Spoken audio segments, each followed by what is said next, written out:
భూ వివాదం మరోసారి తెరపైకి వచ్చింది. వివాదాస్పద భూమికి సంబంధించిన అన్ని పత్రాలు తమ వద్దే ఉన్నాయని YCP parliament minority vice president Rahamatullah తెలిపారు. 2004లో రిజిస్ట్రేషన్ రద్దు జరిగిందని, అప్పట్లో కేసు కూడా నమోదైందని పేర్కొన్నారు.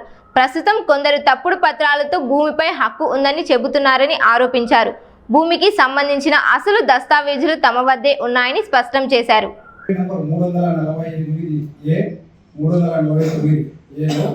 2 ఎకరాల 96 సెంట్లు కేఆర్ పొలానికి చెందిన భూమిని నేను 2009లో కొనుగోలు చేసినాను. నాకు అమ్మినతను 2004లో రిజిస్ట్రేషన్, నాకు అమ్మినతనికి రిజిస్ట్రేషన్ అయింది. ఆ రిజిస్ట్రేషను అతని లోన్లు అన్నీ పర్ఫెక్ట్గా ఉన్నాయని చూసిన తర్వాతనే నేను కొనుగోలు చేసినాను. ఇప్పుడు ఈ 2 సంవత్సరాల నుంచి నాకు అమ్మినతనే మళ్ళీ నేను అమ్మలేదని చెప్పి వస్తా ఉంటే ఎంఆర్ఓలో ఇంటికి పంపిస్తూ వచ్చినారు. రికార్డ్ అంతా అమ్మినట్టు రంగానికి అమ్మినట్టు ఉంది కదా, నువ్వు ఎందుకు ఇట్లా చేస్తున్నావు అని చెప్పి ప్రతిసారి పంపించడం వస్తున్నాడు.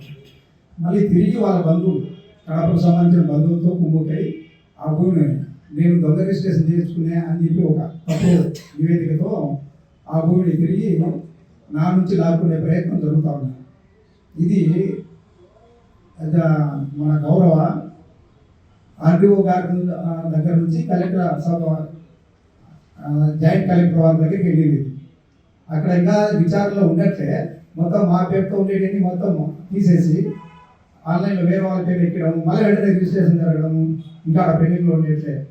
దానికి మేము కంటెంట్ వేసినాం, జాయింట్ కలెక్టర్ దగ్గర కంటెంట్ వేసినాము లాయర్ ద్వారా. ఆడ విచారణకు రాలేదు. ఈ లోపల మొత్తం మార్చేసినాం, మొత్తం ఆన్లైన్లో మా పేరు మార్చేసి అప్పుడే రిజిస్టర్లు తగ్గ జరిగిపోతున్నాయి. మేము కలెక్టర్ గారిని ఈ విషయమే అడిగినాం, సార్ ఇట్లా చేస్తున్నారు. ఎంఆర్ గారు గతంలో ఊరికి మాకు నోటీసులు ఇస్తానే వెంటనే వచ్చి మాదే పోయని చెప్పి వాళ్ళు మా మీద దాడి చేసినారు. అప్పుడు కేసు తీసుకోలేదు. అంటే ఎంత పవర్ఫుల్గా జరుగుతుందో చూడండి. కింద కేసు కూడా తీసుకోకుండా చేసింది, మా మీద దాడి చేసింది, తీసుకోకుండా చేసినారు. ఇప్పుడు మళ్ళీ మీరు ఈ విధంగా ఆన్లైన్లో ఎక్కిస్తే ముందు గొడవలు ఎక్కువైతాయి కదా, కాబట్టి దీన్ని వెంటనే ఆపాలని చెప్పి కలెక్టర్ గారిని కోరినారు. కలెక్టర్ గారు వెంటనే ఆర్డీఓ గారికి ఇచ్చినారు. ఆర్డీఓ గారికి అది తీసుకొచ్చే కాపీ ఇచ్చి మేము మళ్ళీ ఒక లెటర్ పెట్టినాము.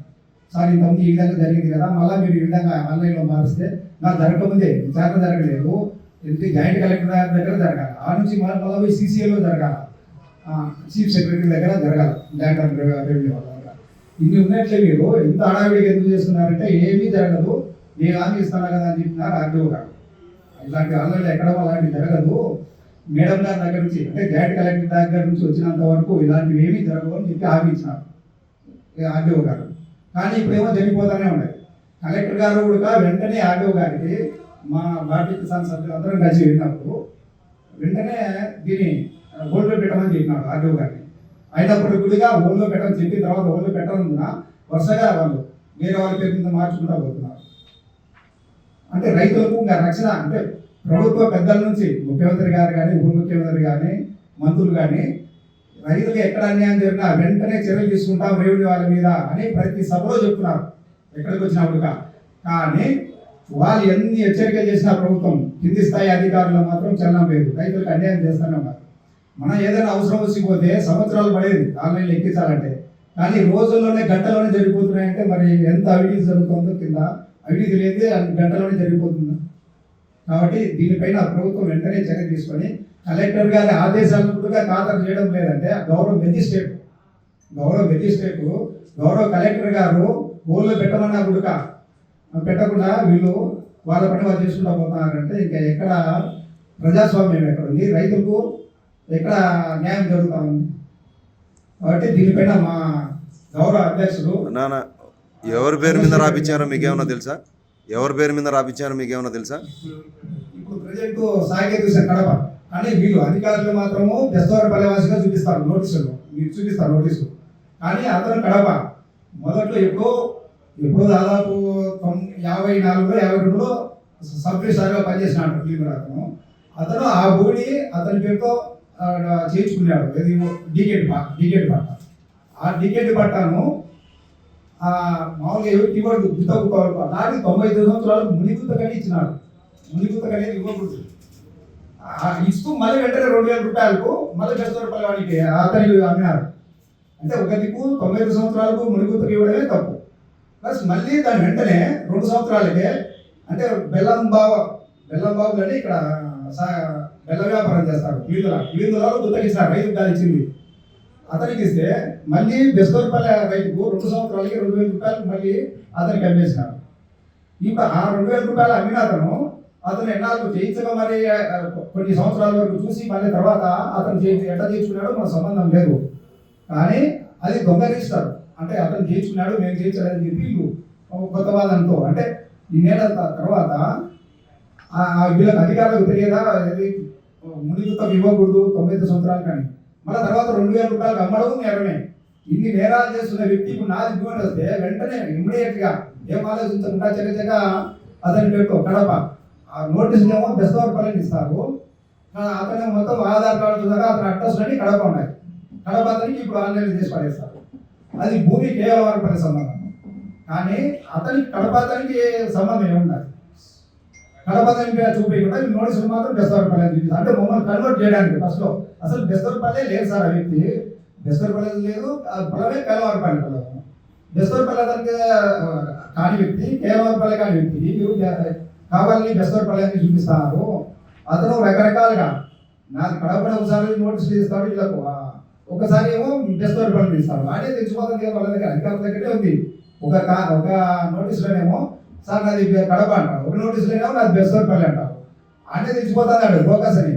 ఒక బోగస్ వ్యక్తిని పెట్టి ఎవరో ఇక్కడ ల్యాండ్ మాఫియా, పులిందలో ఉంటే ల్యాండ్ మాఫియా ఈ విధంగా చేస్తున్నారు అధికారులను అడ్డం పెట్టుకొని. మీ మీద దాడి చేసింది ఎవరు?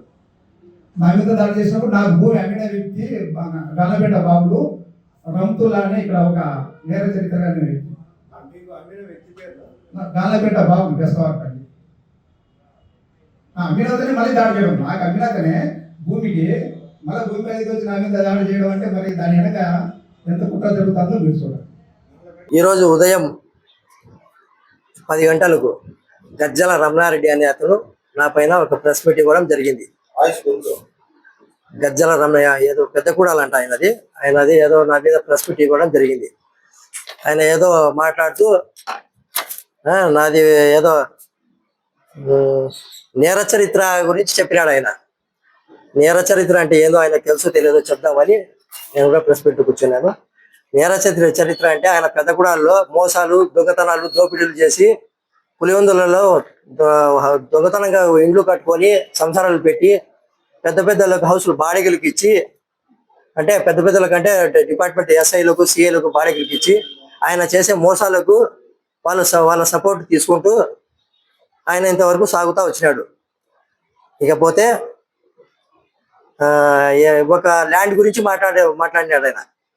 వీళ్ళు వచ్చినారు ఎవరో భారత కిసాన్ సంఘ్ జిల్లా అధ్యక్షులు అంట జనార్దన్ రెడ్డి గారు, రాష్ట్ర అధ్యక్షులు సహదేవ రెడ్డి గారు, చంద్రశేఖర్ రెడ్డి గారు వీళ్ళు వచ్చినారు. మీరు వచ్చి ప్రెస్ మీట్ ఇచ్చే ముందు నీతిగా నిజాయితీగా కనుక్కొని ప్రెస్ మీట్ పెట్టింటే బాగుందని నేను అనుకుంటున్నా. కానీ మీరు ఏమాత్రం కనుక్కోకుండా ఆయన ఏదో మీ సభ్యుడు అని, మీ కిసాన్ సంఘ్ సంబంధించిన సభ్యుడు అన్నాడు ఆయన. ఎవరో జనార్దన్ రెడ్డి అన్న. మీ సభ్యుడు ఉంటే అన్న మీ ఇంట్లో పెట్టుకోండి, లేదా మీ బెడ్రూమ్ లో పెట్టుకోండి, లేదా అంతకంటే ఎక్కువ ప్రేమ అభిమానం ఉంటే మీ తల్లిదండ్రులు సంపాదించిందో మీరు సంపాదించిందో భూములు ఉంటే ఆయనకు ధర్మాలు చేయండి. కానీ ఊరల్లో సొమ్ముకు దౌర్జన్యాలు చేయడానికి కాదన్నా మీరు సపోర్ట్ చేయాల్సింది. అది భూమి మాది, ఆ భూమి మాది అని చెప్పేసి మాకు ఇన్ఫర్మేషన్ లేదు అని దాదాపు గత 10 ఏళ్ల నుంచి చెప్తూనే ఉన్నాము, ఇన్ఫర్మేషన్ ఇస్తూనే ఉన్నాము, నోటీసులు పంపిస్తూనే ఉన్నాము. ఆయన ధనబలంతో, ఆయన రాజకీయ బలంతో ఆయన ఇంతవరకు ఒకటి ఎవిడెన్స్ అన్ని ప్రెస్ మన ఆర్డీఓ గారికి కానీ, ఎంఆర్ఓ గారికి కానీ, బిఆర్ఓ గారికి కానీ, ఆర్ఐ గారికి కానీ అందరికి సబ్మిట్ చేసినాము. వాళ్ళు విచారించి న్యాయం చేయడం జరిగింది. అంతేగాని దౌర్జన్యం చేయలేదు, దోపిడీలు చేయలేదు. మీ మాదిరిగా ఇది జరిగింది. ప్లస్ ఈయన ఏదో ఒక మాట చెప్పినాడు. ఆర్డీఓ గారు మాకు ఆర్డర్ ఇచ్చింది 14వ తేదీ 5వ నెల 2026 అప్పుడు ఇచ్చినారనా, మీకు కూడా కాపీ ఇస్తాను చూడండి. తర్వాత ఈయన ఎవరో జనార్దన్ రెడ్డి గారు చెప్పినారు. డాక్యుమెంట్ 2004లో గజ్జల రమణారెడ్డి గారికి సయ్యద్ హుసేన్ 2004లో గాండ్లపేట బాబులకు సయ్యద్ హుసేన్ గారు రిజిస్టర్ చేసి ఇచ్చినారు అని చెప్పి ఆయన 1972లో సయ్యద్ హుసేన్ గారు చనిపోయారు. ఆయన గవర్నమెంట్ ఎంప్లాయ్. మీకు కూడా సబ్మిట్ చేస్తాను కాపీస్ అంది. ఇంకొక విషయం ఏదంటే 2004లో గజ్జల ఇతను గాండ్లపేట బాబులు అతను దొంగ రిజిస్టర్ చేసుకునేటప్పుడు అందులో సాక్ష్యము సుబ్బారెడ్డి గారని సాక్ష్యం వేశారు. దీంట్లో ఆ సుబ్బారెడ్డి ఎవరో కాదు, గజ్జల రామనాయుడికి మామ వరుస అవుతారు. 2009లో కూడా ఆయననే సాక్ష్యం ఉన్నారు. ఆ భూమి ఎవరిదో మాది రిజిస్టర్ చేసుకున్నారు 2004లో గాండ్లపేట బాబులు. 2009లో మళ్ళీ ఇదే సుబ్బారెడ్డి గారు గజ్జల రామనాయుడికి అమ్మడం జరిగింది. అప్పుడు ఆయన ఎవరైతే రిజిస్టర్ చేసి ఇచ్చినాడో గాండ్లపేట బాబులు వాళ్ళ భార్య గారు అరసారంట వాళ్ళకు, వద్దు ఇది మాది కాదు భూమి, ఎందుకు అమ్మినావు నువ్వు, మాకు సంబంధం లేదు ఇది, ఎప్పుడైనా ఇది తీసుకొస్తుంది అని చెప్తే ఆయన మళ్ళా గాండ్లపేట బాబులు అనే అతను రిటర్న్ అమౌంట్ ఇస్తే ఇవ్వను పోతే ఇంటికాడికి, ఇవన్నీ నాకు తెలుసులే నేను చూసుకుంటా, వద్దు పో నేను చూసుకుంటా పో అని చెప్పి బలవంతంగా డబ్బులు ఇచ్చి ఎన్నికి పంపించడం జరిగింది. ఆ తర్వాత 2009లో ఈయన చేసుకునేటప్పుడు కూడా 5.5 లక్షలకు కొన్నాడు 3 ఎకరాలు. కానీ అప్పటి కూడా లక్షల్లోనే ఉంది. అది 5.5 లక్షలకు కొన్నాడంటే అది దొంగ భూమి అని తెలిసే ఈయన ధనబలంతో రాజకీయ బలంతో ఈయన దౌర్జన్యంతో తీసుకున్నాడు తప్ప చట్టప్రకారంగా కొనలేదు. ఈ భూమి చట్టప్రకారంగా మా సయ్యద్ హుసేన్ అనే అతనికి చెందింది. ఆయన గవర్నమెంట్ ఎంప్లాయ్ కాకముందు గవర్నమెంట్ వాళ్ళకి ఇచ్చింది. ఇచ్చిన తర్వాత వాళ్ళు సాగు చేసినారు, పంటలు చేసినారు. వాళ్ళు బెస్తర్పల్లి నివాసులు. వాళ్ళు మా సయ్యద్ హుసేన్ సంబంధించిన వాళ్ళే, నాకు దాయదులు వాళ్ళు. దాని మీద పోరాడుతూనే ఉన్నాము. ఇది 2009లో రమణారెడ్డి గారు చేసుకునే తర్వాత కూడా మేము ఆయనకి ఇంటిమేషన్ ఇచ్చాము. ఆయన ధనబలంతో దౌర్జన్యంతో బెదిరించడం జరిగింది. అప్పుడు మా పరిస్థితులు బాగలేక మేము పట్టించుకోలేదు. తర్వాత రాను 10 ఏళ్ల నుంచి పోరాడుతుంటే చట్ట ప్రకారంగా ఆర్డీఓ గారికి కోర్టులో వేసినాము. ఆయన 6 ఆర్డర్ల కింద అన్ని విధాలుగా విచారించి ఎంఆర్ఓ గారికి పంపించడం జరిగింది. ఎంఆర్ఓ గారు విచారించారు, ఆర్ఐ గారు విచారించారు, మా నాయకులు విచారించారు. అందరూ విచారించిన తర్వాత ఇది మా భూమి అని చెప్పి మాకు కేటాయించడం జరిగింది.